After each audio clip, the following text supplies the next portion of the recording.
this journey in building prosperity, on this journey of building a stronger, better, more sustainable and resilient Guyana, in which every segment of our Guyanese population will rise and progress right here at home. We have made very clear that as a party, we want to incorporate as widely as possible all the views of every segment of our population. The religious community, women, youth, farmers, those of our fisherfolk, businesses, ordinary citizens, athletes, every single segment, those in the creative industry, every segment of the Guyanese population, we want to be part of this discourse, because this is the discourse that will finalize the plan that will position Guyana to be a leader globally in some very key areas. Next week, for example, we will be hosting the Global Biodiversity Alliance here in Guyana. We have already shown the world that we can provide the best leadership on forestry and environmental services. Today, Guyana is a reference point globally on forests and environmental services. We're the reference point on food security. We will be the reference point on biodiversity. What is important is that we want to be the reference point of a high quality life here in Guyana, in which our citizens will enjoy a quality of life that is second to none. So it is about building the framework. It's about creating the opportunities and investing in the key areas that are critical for the advancement of our country. We will not spend much time today on our track record on everything we have done so far. I think in this room we have enough people who are capable of doing their analysis, enough people who are associated with the day-to-day development and movement of our country, and we don't need to go over that narrative with you. We want to spend as much time as possible today talking about the future, letting you understand what are the critical things we want us to pursue together as a people. And hearing from you also, what are your ideas, what are your additional thoughts, and even testing some of the ideas that we have here in the room. You're all aware that our development is crafted in a foundational document, which is the Low Carbon Development Strategy. The LCDS 2030 is not an environmental or climate strategy. It is a national development strategy that is being replicated around the world now. So I would urge as many of you, and maybe even our support team here, to ensure that we get in your hands, if you don't have it today, we can get it electronically to you, the LCDS, because it is an important reference document for all of us. So today is about framing what we want to achieve in the next 5 years. And the next 5 years are important because these are the years that will lay the bedrock, the foundation through which the development will take place, creating a united and prosperous Guyana, where there is sustainable management of our macroeconomic framework, where opportunities are created for our people, where our borders are defended, where our national sovereignty and territorial integrity is intact, where there is free expression of speech and democracy, where we have an open society, a vibrant society, a society in which people can achieve their aspirations. These are the things that will set us apart as we develop and as we move forward. Today, I want to say to you that one of the important things is about building an inclusive Guyana.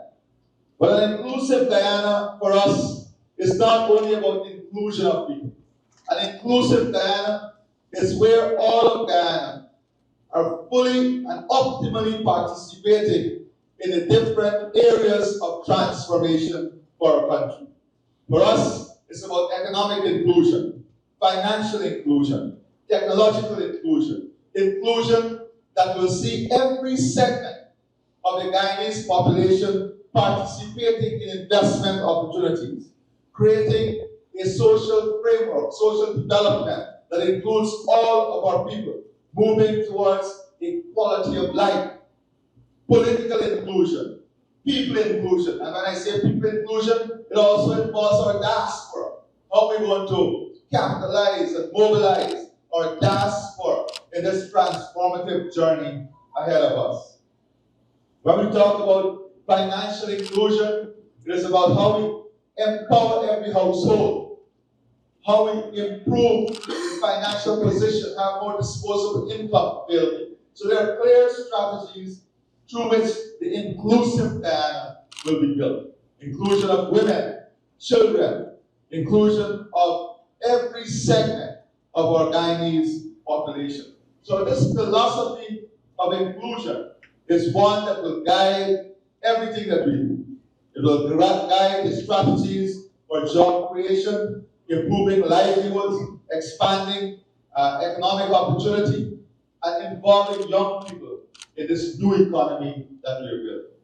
It's important for us to understand that the new, and I made this point before, the new economy will be fueled by revenue from oil and gas and other segments of the economy. But wealth creation depends on the policy and the areas in which you invest that revenue to create jobs of the future, to ensure that the jobs of the future include the aspirations of our young people. That is why we want to have a highly skilled professional group in our country that will drive the development, that will improve our competitiveness, that will enhance the prospects of our country. So as we confront this future, there are some key areas that we have to address. First is what constitutes fueling growth, creating jobs, and improving life. Fundamental to this theme involves disposable income, expanded sources of revenue, and reducing the cost of living. Recently, I had the good fortunes of being in a room in which different policies from the region was being examined in relation to cost of living. And Guyana was singled out as one of the countries that would have embraced a holistic approach to cost of living issues, and as a result, we were able to ensure that most of the effect of global cost increases was not passed on to the final consumer. But how are we going to ensure in the future that more small businesses are involved in the development of our country? How are we going to ensure that they have access to capital? How are we going to ensure that the bureaucracy in getting access to capital is removed? How are we going to ensure that the banking system is modernized to support small and medium-sized enterprise? How are we going to ensure that we can leverage the liquidity in the banking system to support small and medium-sized enterprises? And more importantly, how are we going to ensure that we create sustainable opportunities for small and medium-sized enterprises? These are the key issues. To do that, we have to invest in infrastructure. We have to invest in the opportunities. We have to diversify the economy. We have to move now to value creation. One of our most inhibitive factors in dealing with value creation is the cost of energy. Today we are on a journey of resolving the issue of cost of energy. Once we have that low-cost energies, manufacturing, industrial development, agro-processing, and all of those opportunities will come on stream. That is why we're investing heavily in our productivity also, ensuring that we can produce all our corn, all our soya, investing in the ecosystem to support MSS, small and medium-sized enterprises in the different areas, not only at a production level, but ensuring that we have all the international requirements, sanitary requirements, we have the market orientation, we have all the trade barriers removed, and that is where the hard work is. Working to remove those trade barriers.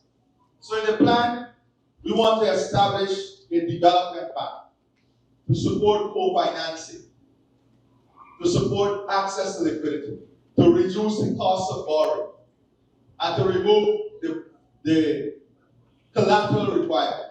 Because these are the burdens that small and medium-sized enterprise face today.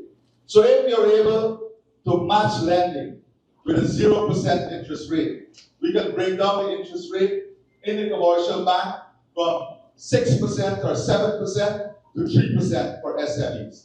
And then when we remove the risk, by making the matching rate to be able to remove the risk, the bank in turn will have to reduce that collateral requirement that is there right now. So access to financing becomes easier, much more simple, and at less cost. We're looking also at the opening up of hundreds of thousands of acres of new land, because we want to position Guyana as the food capital of the region.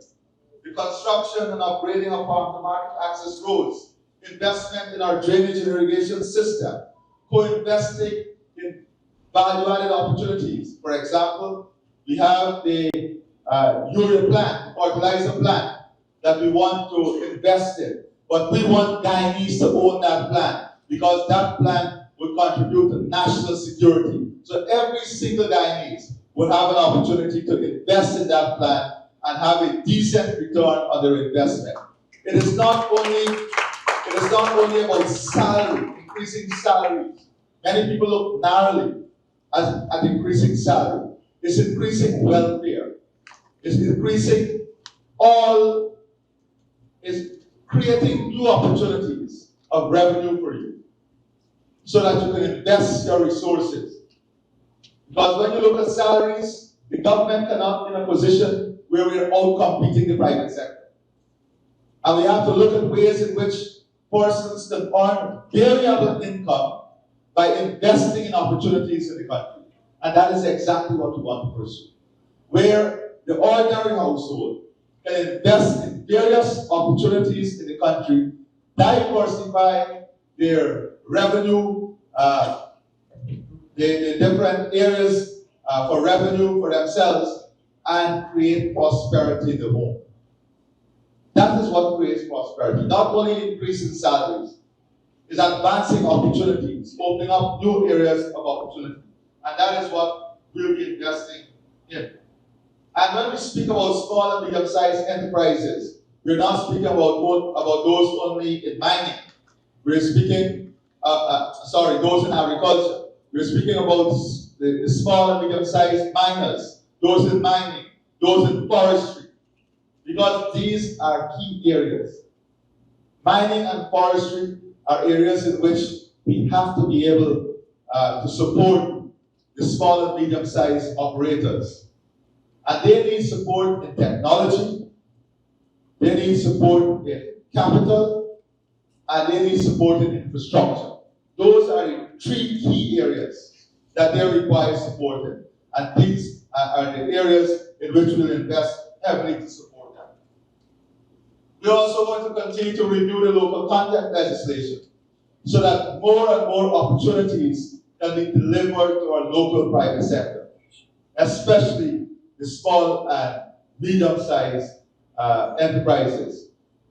One of the unresolved issues that we'll continue to work on is the speed at which you receive payment in the oil and gas sector. That is something that affects many of you. Your cash flow is seriously affected. You're working with the banking sector so that they can create the instruments that will allow you to have access to capital through invoicing, through recognition of the contracts itself. We are not pleased at the pace at which the banking sector has been modernizing itself to use these tools, but we're going to create an enabling environment to have these tools utilized as anywhere else in the world. To back our investment for SMEs, we must continue to invest heavily in human capital. Investment in human capital is important, not only in the formal areas of education, but investing heavily in technical education and linking more training to economic opportunity. So when we look at creating entrepreneurs, we have to be able to link the type of technical education to economic opportunity, to earning opportunities. And we started that with the welding and fabrication program. We have to expand those programs. Look at the areas in the future that we want economic wealth to be created in, and then train the human capital to work in those areas. We also have to change mindset. We also have to change our mindset. When persons finish CXC, for example, we have to be able to have an education program that allows them to understand the opportunities in the economy and to pursue career paths that also utilize the opportunities that is being created in the economy itself. So we're going to continue to invest, of course, in this world-class education system. We've already removed corporate tax from all private education providers, but we're going to expand this scholarship program, and we're going to go to more areas of specialization. We are building nursing schools. We want to take medical university, make medical education more accessible in the different regions. These are things that we're going to invest in. Region 6, for example, we have a teaching hospital that will be constructed at New Amsterdam. We have the Guyana Digital School that is being created to have equal access and bridge the divide across our country. So our modern education system deals with accessibility, equity in terms of delivery, having 100% trained teachers, then moving to train graduate teachers, and of course, in each category of employment, there is added incentives. So our education system will see continued investment because we want them to be a hub of educational services so that we can earn revenue through that type of educational services. And one of the things that we have seen with the pre-university education now is that we have more than 20,000 applications, I was told, at the University of Guyana. So we're discussing at the moment how we use the same rates at the University of Guyana that we are financing in the private universities. Because many of the private universities would have written us and say, listen, we can offer the same degree program that UT is offering at universities in UK and other places at the same rate that the University of Guyana is charging, so that they want to be involved in that program. And because of the high demand that is coming in at the University of Guyana now, we will be consulting with those providers to see how we can include them in the pre-education program up to that value. Because today, more of our young people with opportunity in hand want to be doctors, pharmacists, medical technologists. So we don't want to deny them that opportunity. So we want to maximize all the available institutions and opportunities within our country. I know a lot of people are suffering from the hot room right now, but don't worry, we have to be resilient. Important also in the development of our countries, ensuring that we have a safe country, a secure country. We want to ensure that people can live in safety and feel secure in every single community. That is why we're going to be deploying technology at its maximum. Not only we're looking at e-ticketing and having digital security solutions across our country, but the e-ID card that we're creating will also enhance the investment that we're making in security. We want people to have a quality of life in which they're secure in their homes, they're secure on the streets. So we'll have a more agile security architecture, supported heavily by technology, so that we can remove human biases in the system. People can have faster access to justice, more equitable access to justice. These are things that are important to quality of life, and these are the things that we're going to invest in when it comes to quality of life. So, they creating a safe and secure country also requires us to have good infrastructure. We have just started a program of providing lighting on every street so that people can feel safe on the streets in the night. You started a program of cleaning up communities, and this is a big part of securing our communities, having clean communities, communities in which we can have our children and our family moving safely from a health perspective, from a hardcore security perspective, from a recreational perspective. All of this forms part of that safety net, that safe community and environment that we want to create. And the religious community must also play a key role in this. That is why we said that we're going to embrace a program in which we're going to leverage the power of our religious organizations, churches, mosques, temples within the community, financially supporting them so that they can be part of building our country from communities all the way up. So security is about promoting a citizen-friendly, community-oriented security apparatus. That is important for us, ensuring that it's a citizen-friendly. We're now on the verge of signing on to a new technology to support women who are affected by domestic violence and other forms of violence. What are we doing for them? There is now the digital button that we're investing in that is connected to a central database. And once we have persons who have made a report, we give them one such digital button. And with the press of a button, they will be able, the security forces and those persons who are in the central unit will be able to know that they're in danger, where they are, and send support and help for them. So it is similar to this is what the modern world is doing. So technology is going to be a major part of what we're doing. Affordable homes and stronger communities. We want to invest so that every single Guyanese family will not only own a house lot, but will be able to own their own homes. We have been able to reduce the cost of interest rate substantially. We now have a ceiling for New Building Society at $30 billion. We have tax incentive rebate that you get for investment in your homes. But we're going to continue to find new and innovative ways in which we can make it even easier for you to own your own homes with interest rate, tax incentives, financial incentives, subsidies. You already have the steel and cement subsidy. We are going to expand those existing framework because we want every single Guyanese family to own their own home in 5 years. We want those who have land to move from land ownership to home ownership because home ownership is part of family empowerment, community empowerment. It improves your net value. It gives you leverage to capital.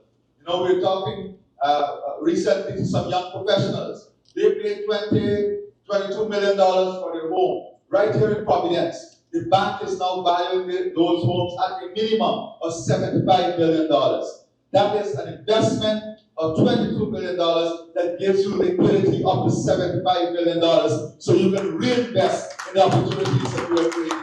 That is how we create prosperity. That is how we create new forms of wealth. When we can give you the opportunity to increase your net value, your net asset worth, and then create the opportunities and the vehicle through which you can invest that improvement to get more income for yourself and expand your revenue base as a family. So affordable homes, stronger community is also about improvement in infrastructure within the community. We know that we have to resolve the small drainage problems in the community, the garbage problems within the community. These are things that we must fix, and fix now, in building a modern society, in building a society that gives you the quality of life that we want you to enjoy. Then we have also investment in infrastructure to unlock opportunities and improve welfare. What are we doing? We are looking to interconnect all the regions of our country, but whilst we interconnect the regions of our country, we are looking to open up new opportunities by creating access to new lands. Hundreds of thousands of acres of new lands will be created. We are looking at opening up opportunity for new areas for forestry, mining. These are things that are key and important. That is why we're already talking about linking Timeri to Sand Hill to Region 7, and then the Goshen Road coming up to the Del Conte route going all the way to Bartica. So you can be driving from Region 7, connected to Region 3, connected to Region 10, connected to Region 4, and then a new bridge across the Barbies River going all the way connected to Region 6, and then connecting all the way over the Carnegie River to Suriname. That is the infrastructure route. What we call it the new development link and development route that will open up markets, open up opportunities, because we are positioning Guyana to be an energy hub for the region. We have to create the logistics and transportation infrastructure to support the investments that we are making to make Guyana that central hub for the Caribbean and the rest of the region. So our infrastructure is not just about building out, it's about building out opportunities, creating growth, expanding the economy, and investing in the people and communities across our country. If we are going to just go through some of the transformative infrastructure, we already spoke about the arena, the indoor arena. This is important for our tourism product. It's important for all the hotels that we're building. We have to be in a position to welcome 3 million people through our economy by 2030 because of the services that we are building. To do that, we have to have world-class facility, a world-class arena, so we can host any international event, whether it's the MMA, whether it's boxing, whether it's international concerts, and we have to bring those things so that we create opportunities here in Guyana. We're talking about the new stadium in Region 6, the new stadium in Region 3. We're talking about new hospitals, many new hospitals, private hospitals. It's because we want Guyana also to be a medical tourism hub.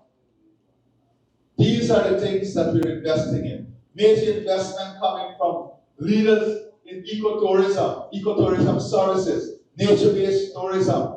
We have all-inclusive resorts that are coming, already in the pipeline, already in the final stages of discussion. These are the things that will create the next level of opportunities and wealth for our country.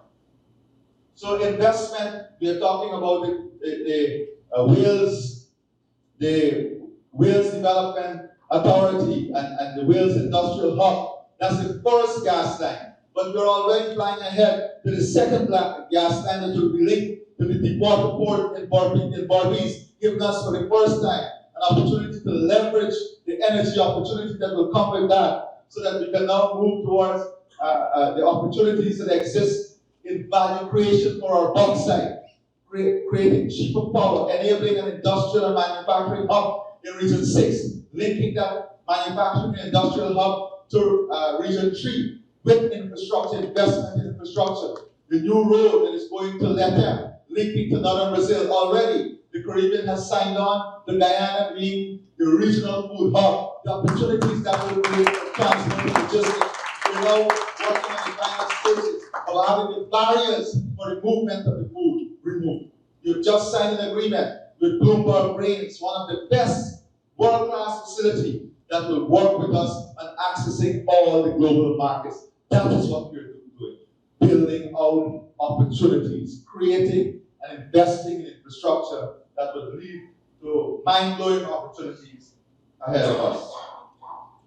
Of course, key to our strategy is a digital Guyana, an inclusive digital Guyana, where access to technology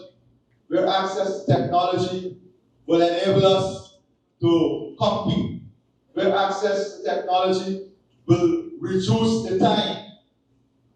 Access to technology will allow us to reduce the time it takes to catch up with the rest of the world. Digital education, digital health, digital traffic management, digital renewal of license and other government services. The digitization of Guyana is aimed at removing the bureaucracy from the system. It is enabling the system. It is aimed at removing the biases, reducing leakages in the system, improving transparency, enhancing productivity and competitiveness. That is what the digital strategy is all about. Leapfrogging Guyana into the next phase of global advancement and development.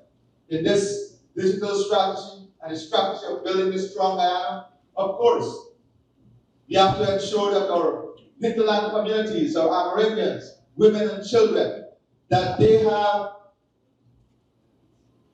access to opportunities. And we have specific development that you can follow in some of the literature we have already shared with you. You have specific ideas, specific programs to target these various groups. We want to ensure that our brothers and sisters living with different forms of disability, that they are involved in the active economic life of our country. So we're going to use technology to create opportunities for them, economic empowerment, to give them also the opportunity to earn and live in dignity, and live in pride, and have a quality life also. Investment in sporting infrastructure and facilities that allow our athletes to have the best training facility, to be well prepared, to give them the best opportunity to shine as best as they can. These are the things that are important. Investing in recreation facilities, community grounds. Because quality of life requires an entire ecosystem that supports world-class health, world-class education, world-class recreation, world-class infrastructure, and a support mechanism that allows persons to grow and develop. Now, all of this must be supported by strong governance. It must be supported by strong governance. We're going to continue to invest in improving the governance mechanism of our country. We have the constitutional reform process that is ongoing. We have to ensure that our judiciary continues to be reformed and that there is a level of predictability that is based on quality, a quality judiciary, and quality personnel functioning within the judiciary. We have to ensure that there's efficiency in the way the judiciary operate. Every level, every branch of government will have to be reorganized in this new economy for the efficiency that we want to achieve.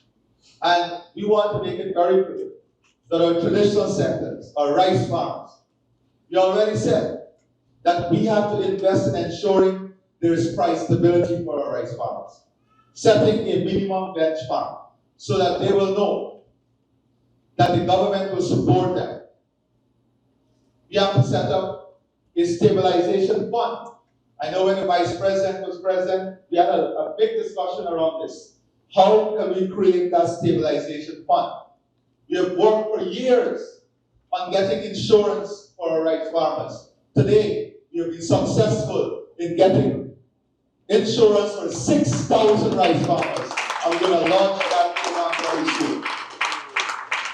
We want to invest in facilities to help them with storage and the drying facility for rice, but also the storage, so that we can have massive storage area for growing production, and we can have that storage area linked to markets. So if there is a fall in price, we know that we have enough storage area to cushion us for a longer period until the price gets better. It's creating an enabling environment for stabilization. these industries. The poultry industry, for example, we're doing backward and forward linkages now, where we're planting and investing in all the production is required to create the feed right here, to manufacture the feed right here. And then in the forward linkage, supporting investment in the in processing facility. Because value creation is what is going to take us to the next level. For young people, we are now working to have an aviation school. I see young Jerry here. An aviation school, not just for pilots, but for every category of the aviation world. Because today, the gap, aviation and nursing, are the two areas with the largest human resource gap globally. And we have to prepare our young people for these opportunities. When we speak to our young people, some of the things that they want. You want access to vehicles. You want low taxes on vehicles. Am I not right? Yes. We're going to have a special mechanism through which four-door vehicles, the four-door pickup, will come at lower taxes.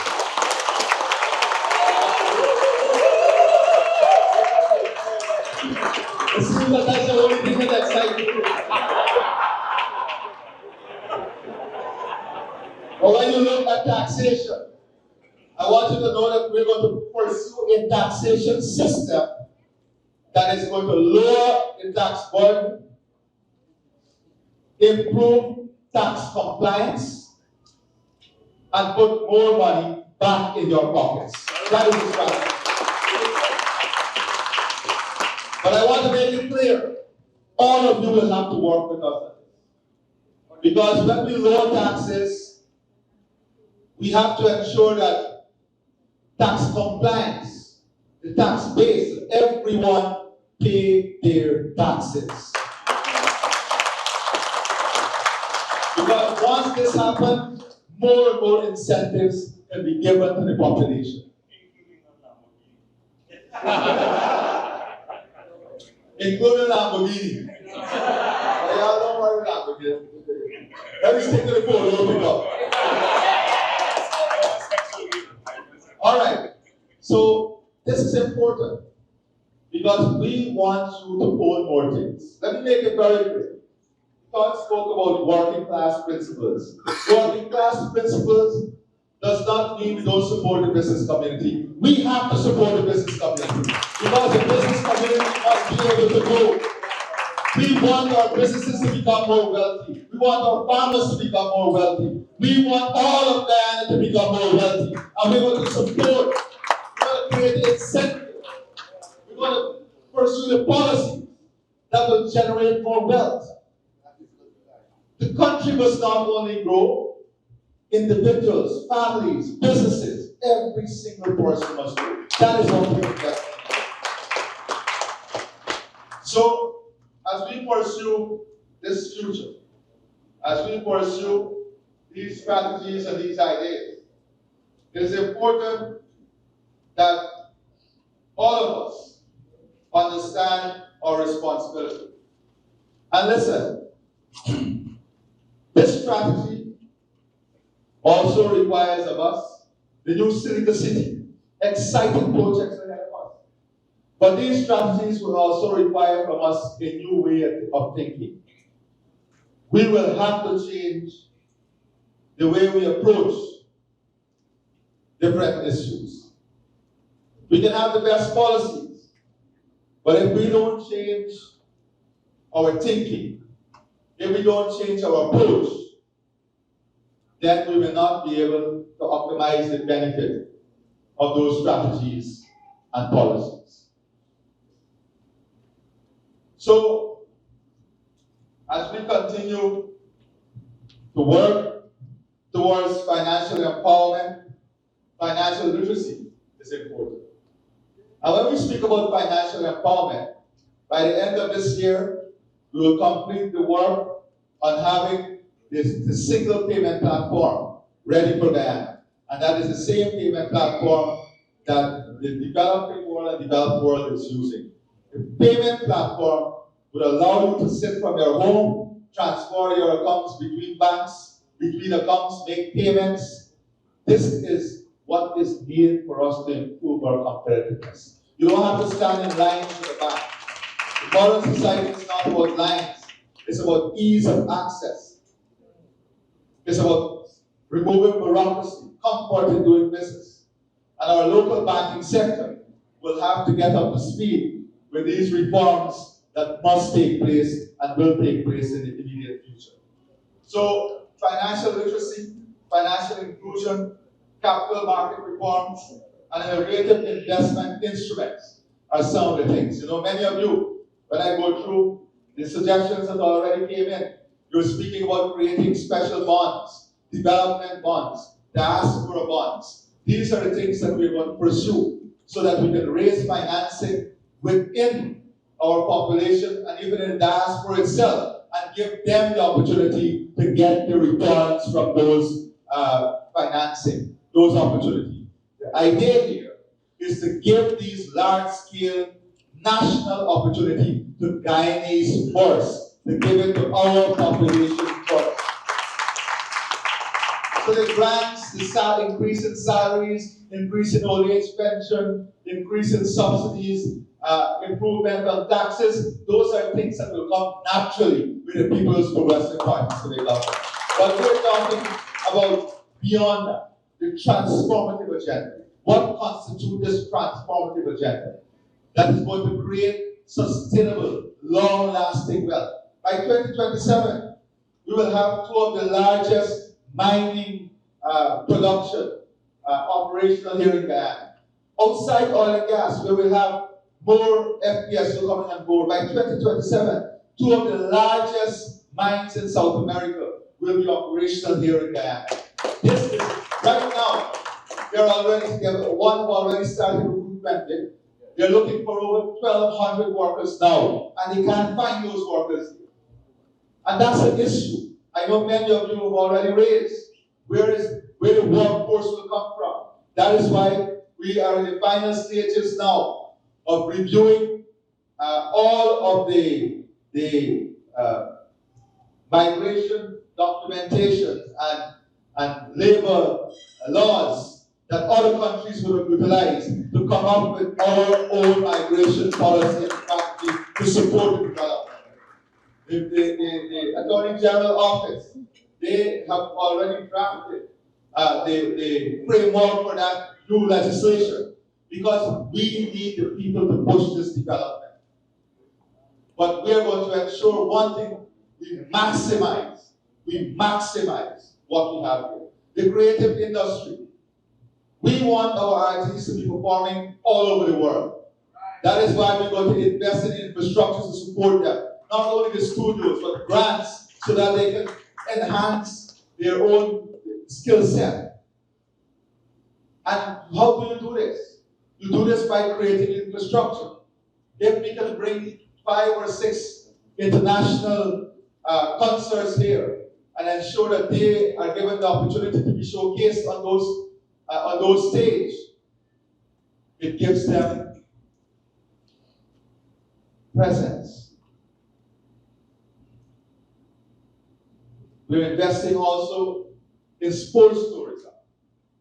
You have seen in just 2 years how the Global Super League is growing. This is a product that will be owned by Guyana. Just research what these tournaments are doing for other countries. And with the size of our diaspora, we have to leverage that diaspora power. Important to the development strategy. So as we pursue, you have some of the literature before you. I don't want to keep you much longer. I can go through with you a long list of infrastructure, hinterland roads, major investment in the hinterland for forestry sector or mining sector. But what you will see at the end of this 5 years is the infrastructure interlink and loop that we are creating to connect every single region of Guyana with the aim of opening up new opportunity, new lands, and expanding our economic prospects. That is what is right. That is what is right. Finally, I will say Also, to achieve these things, the structure of government, the structure of our government itself will have to change to reflect these priorities, to reflect these new areas of development. We have to look at efficiency and competitiveness in government. That is going to be a major aspect of our work, enhancing our implementation rate, looking at government efficiency and ways in which competitiveness is maintained within the economy. These are the investments that are critical. But at the end of these 5 years, we want Guyana to be the leader in this region on energy, on food, on biodiversity services, on climate and forest services. Those are 5 things that we must be recognized for globally, provide global leadership, and the custodian of a think tank here. We must be a population that is highly skilled, highly motivated, competitive. We're talking about, in 3 years, a situation where every single teacher will not only be trained, but be a trained graduate. Most of them, a trained graduate with postgraduate qualification. And we're incentivizing every single additional qualification our teachers, our nurses.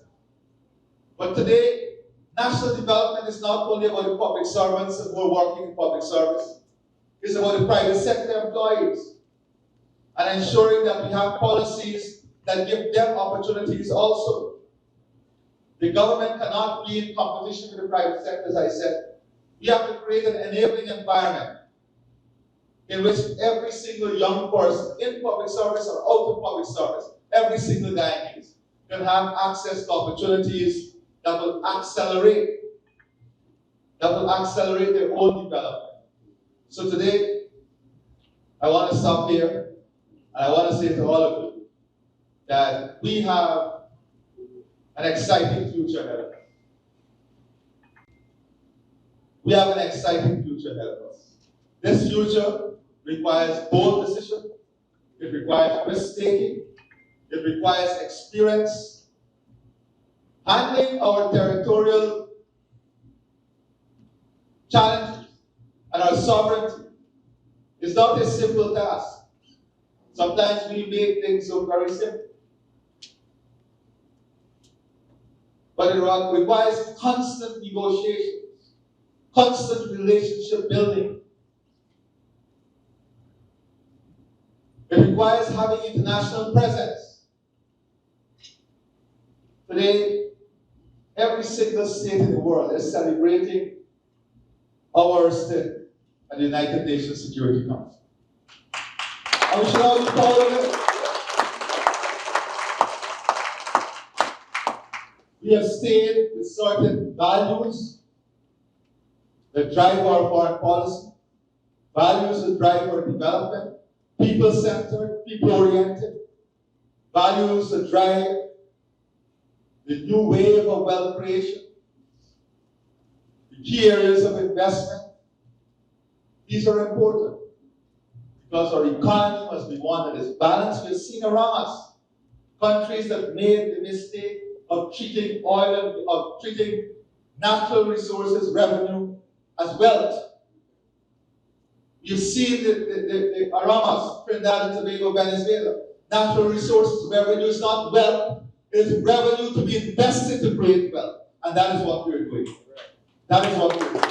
So I want to stop here. I want to thank you very much for your time. And of course, the discourse will follow. And the Vice President and General Secretary will now address us and outline the course of action to follow. Thank you.